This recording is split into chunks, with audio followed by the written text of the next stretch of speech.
Hello everyone, good morning.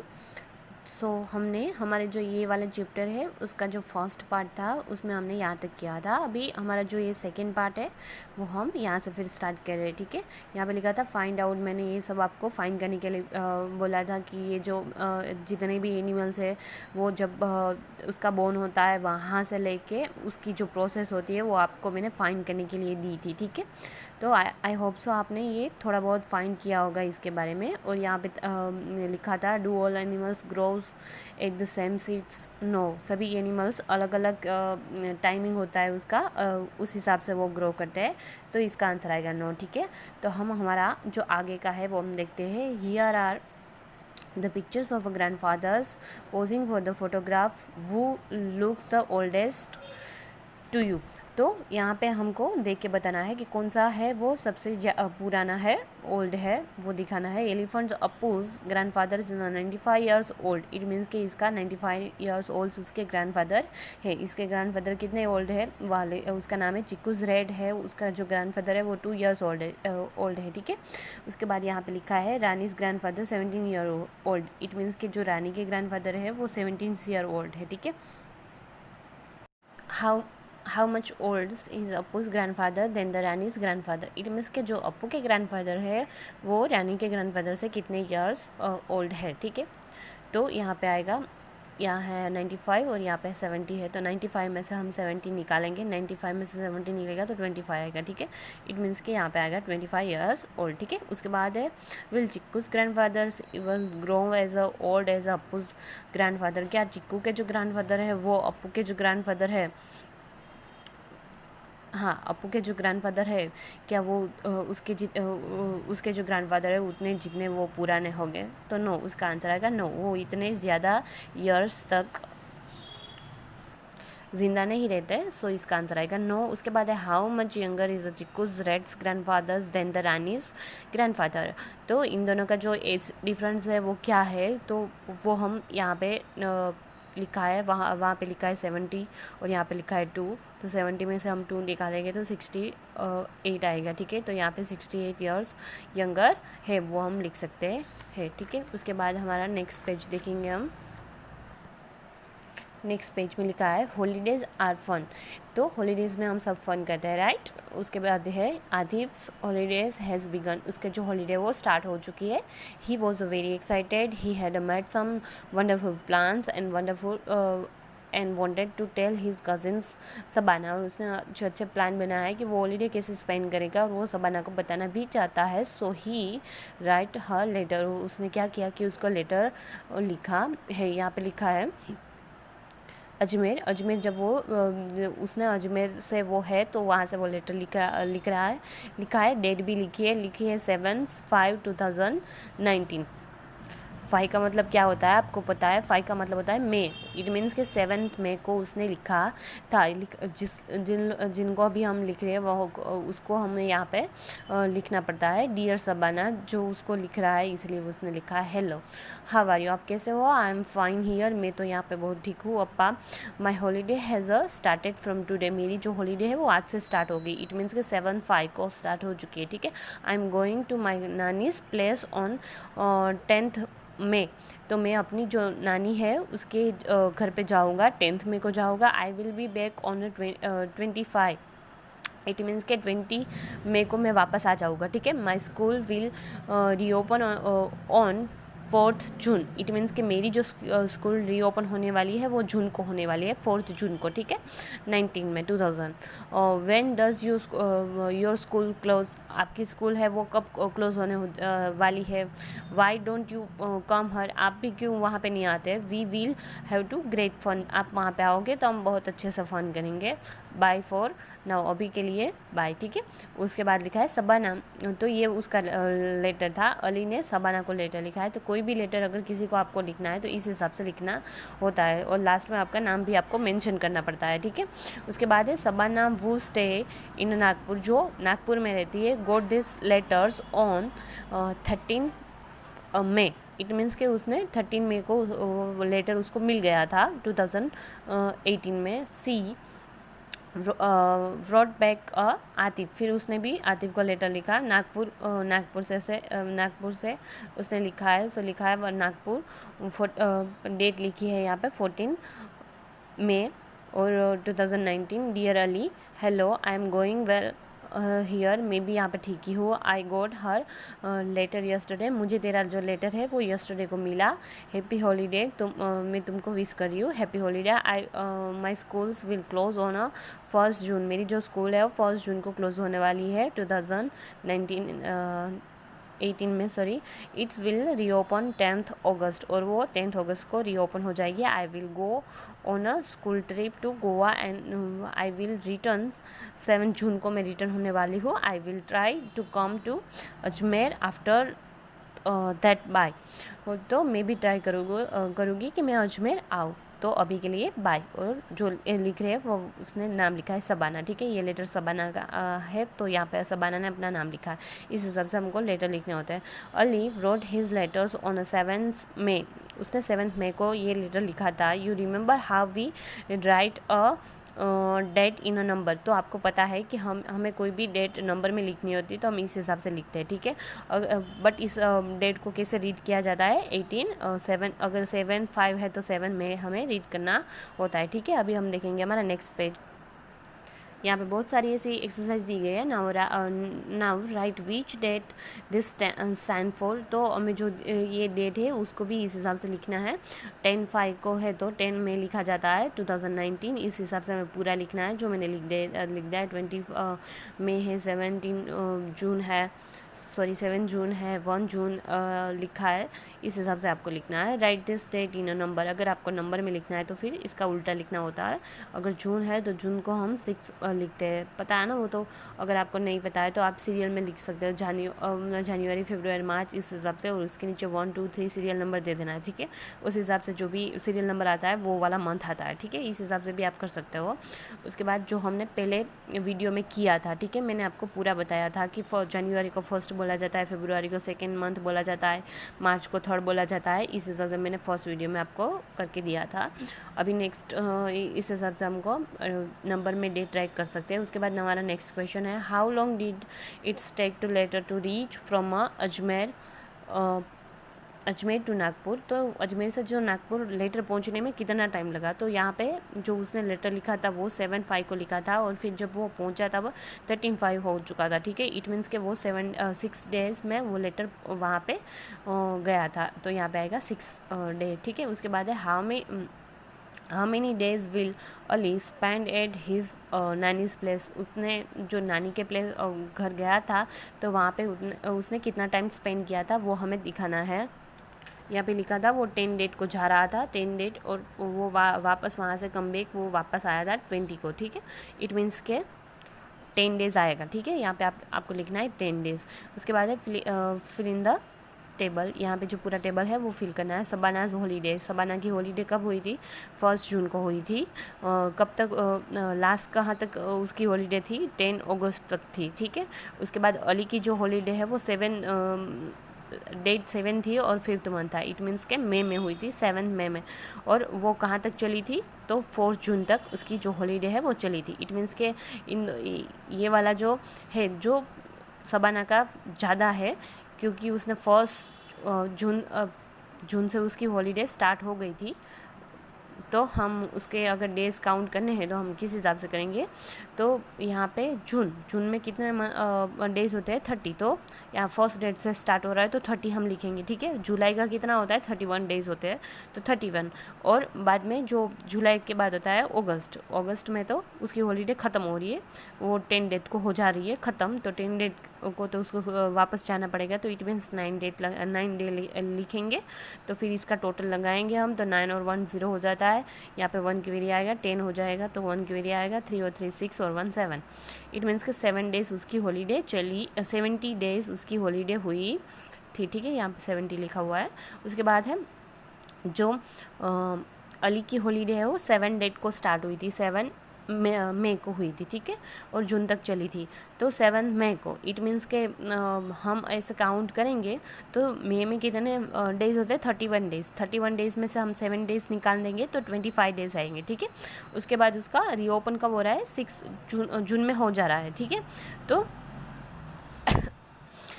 तो जून के 4 date को हो रहा है, इट मीन्स के 3 डेज़ होंगे, तो इसका टोटल हम लगाएंगे 28 डेज़ होगा। तो यहाँ पे मैंने लिखा है 28 डेज़, ठीक है। उसके बाद है who has a got a longest holiday, तो सबसे ज़्यादा हॉलीडे किसने स्पेंड की, तो आंसर आएगा शबाना ने, ठीक है। उसके बाद है which long holidays do you gets in a school, fill in the blanks. यहाँ पे जो हमको हॉलीडेज मिलती है स्कूल से वो हमको लिखनी है, ठीक है। तो यहाँ पे लिखा है समर हॉलीडे। समर हॉलीडे हमारा कब होता है, मैंने यहाँ पे अपने हिसाब से टाइमिंग लिखा है, मुझे परफेक्टली नहीं पता है, बट ये कुछ ऐसे ही डेट और ऐसे ही मंथ होते हैं। तो यहाँ पे मैं अभी राइट नाउ लिख रही हूँ, फर्स्ट को शायद होती है, 1 मई से होती है, तो 6 डेट और जून में हमारा वो ओपन हो जाता है, ठीक है, जून को हमारा हो जाता है। तो इट मीन्स कि 36 या 30 डेज़ तक हमारी हॉलीडे चलती है। उसके बाद है जो नवरात्रि हॉलीडे होती है वो 11-10 मैंने लिखा है क्योंकि वो अक्टूबर में होती है, तो वो 10 डेज़ की होती है, तो 11 to 21 तक चलती है, तो 10 डेज़ की वो हमें मिलती है। उसके बाद है दिवाली वेकेशन। जो दिवाली वेकेशन है वो नवंबर में आता है, तो मैंने लिखा है 20 to 5/1, मैंने अभी ऐसे ही लिखा है। तो वो हमारा जो होता है वो 15 डेज तक चलता है। उसी हिसाब से हमारी जो हॉलीडे आफ्टर एग्ज़ाम भी वही हिसाब से होती है। जो हमारी एग्ज़ाम के बाद जो समर वेकेशन वाला होता है वो, उसके अलावा भी हमको एक और भी वेकेशन मिलता है, वो है दिवाली वाला, जो हमारी एग्ज़ाम पहले दिवाली के पहले ही ली जाती है, तो वो भी हमारा सेम ही रहता है, ठीक है। तो मैंने वो भी 15 डेज़ लिखा है। अगर आपको परफेक्ट डेट मालूम है तो यहाँ पे आप लिख सकते हो, ठीक है। अब हम देखेंगे हमारा नेक्स्ट पेज में लिखा है ऑन 15 मई 2017 फिर से लर्न करते हैं। On 15 May 2017, Chandran's went to a shop to buy butters. He checked the packet to see if this butter was safe to eat. उसने चेक किया कि ये क्या बटर खाने के लिए सेफ़ है। वहाँ पे लिखा था it was written on the packet best for the 28 days from the date of a packing की जो डेट होती है उससे 28 डेट तक वो सेफ रहता है खाने में, ठीक है। तो यहाँ पे लिखा है when he check the date of a packing it was 15 January, it means कि वो जनवरी में मैन्युफैक्चरिंग किया हुआ था। लिखा है help his find out he should by this butter और नॉट, क्या उसको ये बटर खरीदना चाहिए या नहीं वो हमको बताना है, ठीक है। In which month was the butter pack, तो कौन से मंथ में वो बटर पैक हुआ था, तो यहाँ पे लिखा था जो बटर की जो पैकिंग थी वो, सॉरी यहाँ पे रॉन्ग डेट लिखी हुई है, ओके। तो बटर की पैकिंग हुई थी 15 जनवरी को, ठीक है। तो यहाँ पे 15 जनवरी हम लिख सकते हैं। उसके बाद है which month will it be 18 days after the, तो 15 जनवरी, तो 15 जनवरी के 18 डेज़ जाने के बाद कौन सा मंथ आता है, तो ये हमको काउंट करना पड़ेगा।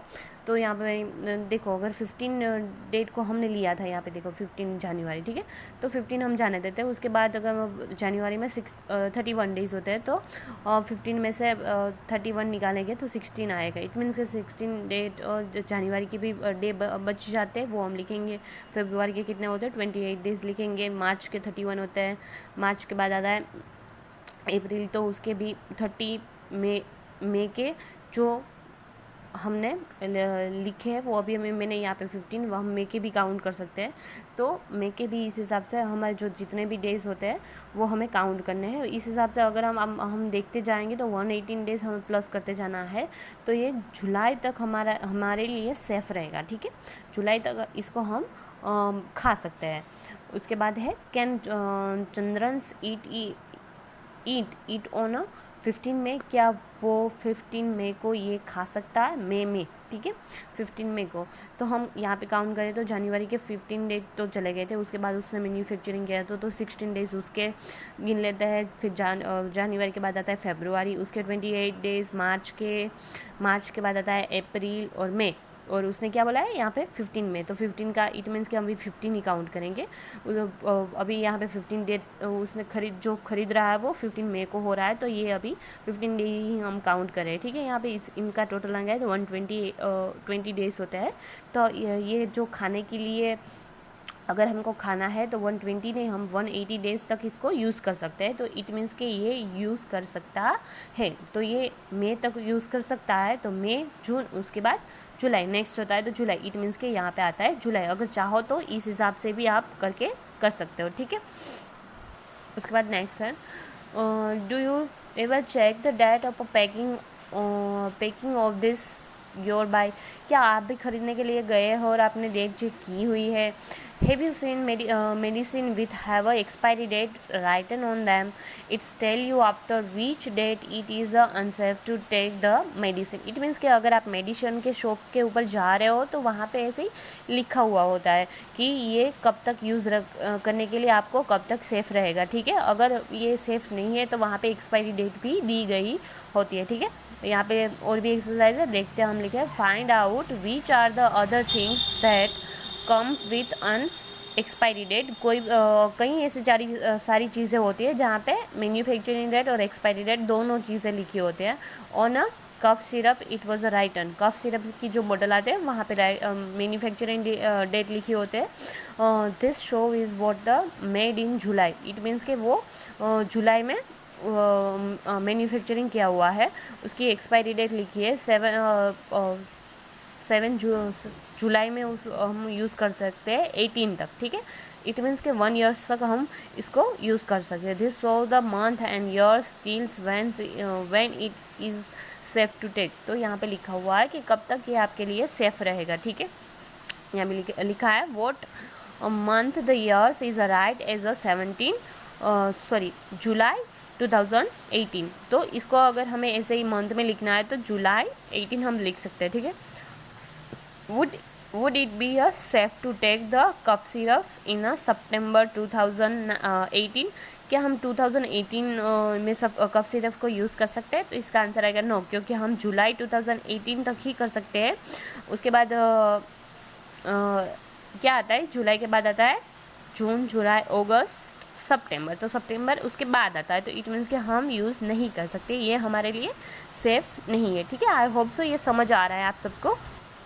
उसके बाद लिखा है टप्पू मिस द ट्रेन, वो ट्रेन मिस कर गया है, ऐसा कुछ टॉपिक में लिखा हुआ है। Tappu schools had close for the summer holiday, उसकी जो समर हॉलीडे है वो ख़त्म हो चुकी है। He went to his grandma's place, वो अपने ग्रैंडमा जो होती है उसके घर पे गया था। He met lots of his cousins there, he was enjoying himself and did not want to go back home. तो वो वहाँ पे उसको मज़े आ रहे थे, वो सभी से मिल के खुश था, तो उसको घर नहीं जाना था।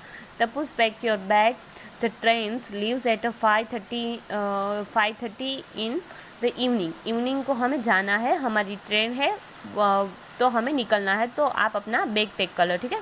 ओह नो, उसके बाद यहाँ पे डायलॉग बॉक्स में लिखा है oh no we are going back so soon, I wish we miss our train. ओ हम तो बहुत जल्दी ही जा रहे हैं, प्लीज़ मैं मेरी ट्रेन मिस कर जाऊँ, वो ऐसा सोच रहा है, ठीक है।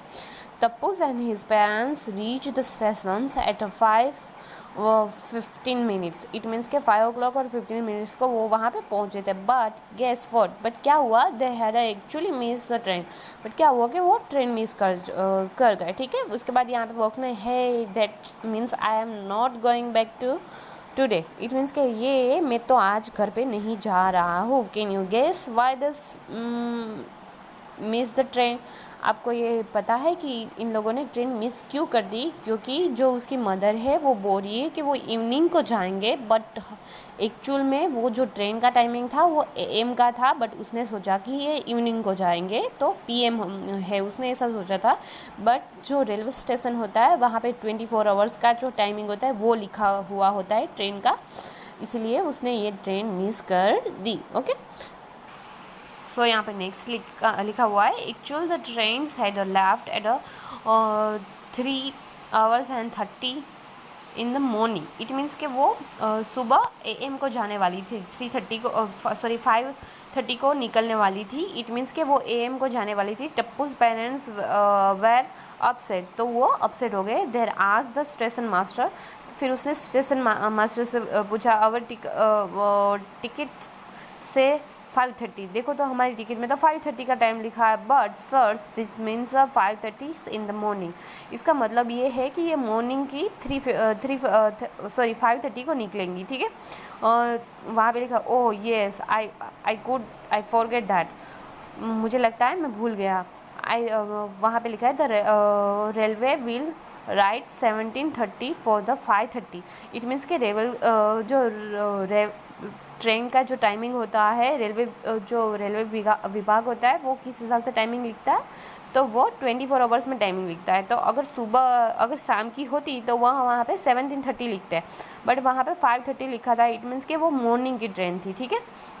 वैसे मेरा आज थोड़ा आवाज़ बैठ गया है, आई होप सो आपको अच्छे से समझ आ रहा है। उसके बाद लिखा है वाई, वहाँ पे लिखा because they use 24 hours clock, क्योंकि वो 24 आवर्स क्लॉक का यूज़ करते हैं, ठीक है। यहाँ पे नीचे लिखा है लुक एट दिस चार्ट, आपको ये पूरा चार्ट देखना है। लिखा है it's tells the difference between your watch and 24 clock. It means कि ये टाइमिंग बताया है, हमारे जो घड़ियाल में हम देखते हैं वो टाइमिंग, और जो 24 आवर्स का जो टाइमिंग होता है वो। ट्राई टू कंप्लीट इट, आपको क्या करना है, ट्राई करना है, ठीक है।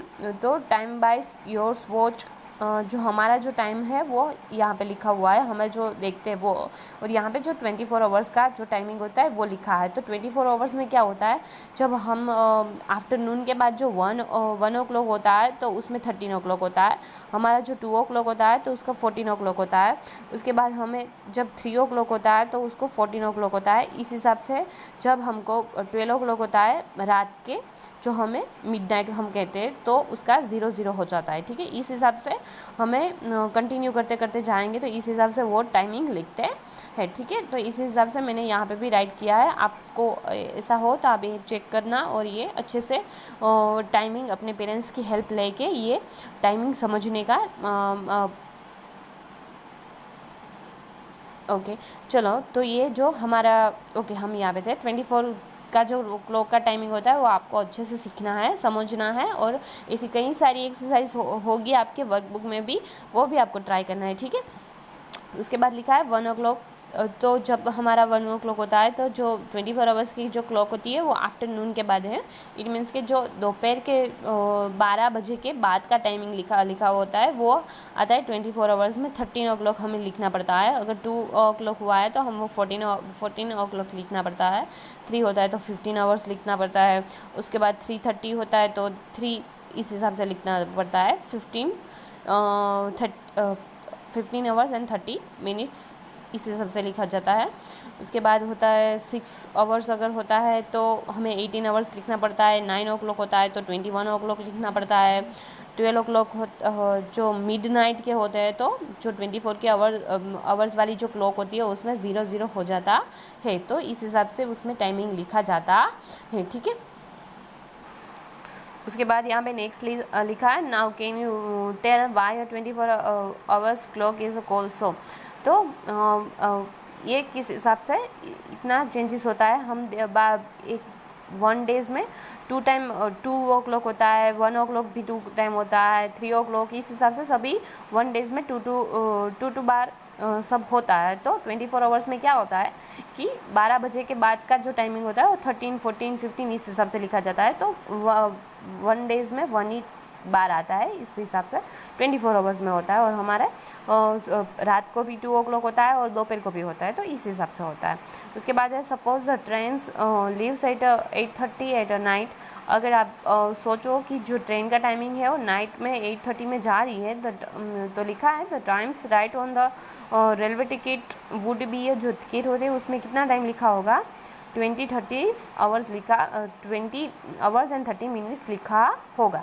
इट मीन्स के 20-30 मिनट्स लिखा होगा, ठीक है। उसके बाद यहाँ पे नीचे लिखा है इन 12 hours clock each times comes twins in a day. It means मैंने अभी आपको बताया कि एक और दिन में 2 बार एक जैसे टाइमिंग आते हैं। सुबह यहाँ पे लिखा है सुबह भी 5:30 आता है और शाम को भी 5:30 आता है, देखिए। और इसी हिसाब से यहाँ पे लिखा है what about the 12:30 in afternoon. अगर 12:30 जो आफ्टरनून दोपहर के बाद का जो 12:30 होता है तो किस हिसाब से लिखा जाता है, तो 12:30 ही लिखा जाता है, बट उसके पीछे लगता है PM, ठीक है, हमें PM लगाना पड़ता है। तो यहाँ पे लिखा है दैट इज़ 12:30 PM, तो अगर लिखना है तो 12:30 PM हम लिखेंगे। After 10 o'clock at noon we use PM till midnight. It means के आफ्टरनून से लेके मिडनाइट तक हम PM का यूज़ करते हैं, और बाकी का जो पोर्शन होता है उसको हम AM से लिखना होता है, ठीक है। वहाँ पे लिखा है you must have noted the times sunrise and sunset right here using AM and PM। आपको AM और PM का यूज़ करके यहाँ पे टाइम लिखना है। तो मैंने सनराइज़ का टाइम लिखा है 6 to 6:30 को हमारा सनसाइन हो जाता है। आपको परफेक्ट टाइम लिखना है तो मोबाइल में सर्च करके भी आप लिख सकते हो AM, और जो हमारा सनसेट होता है 7 to 7:30 के बीच में होता है, तो मैंने 7 to 7:30 PM लिखा हुआ है। अभी चाहे तो परफेक्ट टाइम भी लिख सकते हो। यहाँ पे लिखा है where have you seen 24 hours clock being use. आपने कहाँ कहाँ पे 24 आवर्स का यूज़ करते हुए देखा है, तो एयरपोर्ट में भी हमें 24 आवर्स का ही यूज़ करना होता है, रेलवे स्टेशन में भी ऐसा ही होता है। और हमारा जो फ़ोन हम यूज़ कर रहे हैं, वो मोबाइल जो भी हमें यूज़ कर रहे हैं, वो सब में 24 आवर्स ही टाइमिंग बताता है। तो इन जगहों पे हम हमारा जो टाइमिंग होता है वो 24 आवर्स में यूज़ करते हैं, ठीक है। ओके, सो आपको पूरा ये लेसन समझ आ चुका है। जो ये पूरा लेसन था वो टाइमिंग के ऊपर डिपेंड था, 24 आवर्स के ऊपर डिपेंड था। तो आपको ये 24 आवर्स अच्छे से सीखना है, किस हिसाब से 24 आवर्स होते हैं, उसके जो भी हमको सॉन्ग्स मिले हुए हैं, जो भी हमें एक्सरसाइज मिली हुई है, वो सब करनी है, ठीक है। आई एम सॉरी, मेरा आवाज़ आज थोड़ा बैठ चुका है, और वैसे भी आज बारिश का मौसम है, तो आपको ये वीडियो में थोड़ी प्रॉब्लम होगी वॉइस को रिलेटेड, सो इसलिए सॉरी। एंड ओके, चलो अभी बाय बाय। अभी हम नेक्स्ट मिलेंगे हमारे नेक्स्ट वीडियो के साथ, नेक्स्ट चैप्टर के साथ। Okay, bye bye.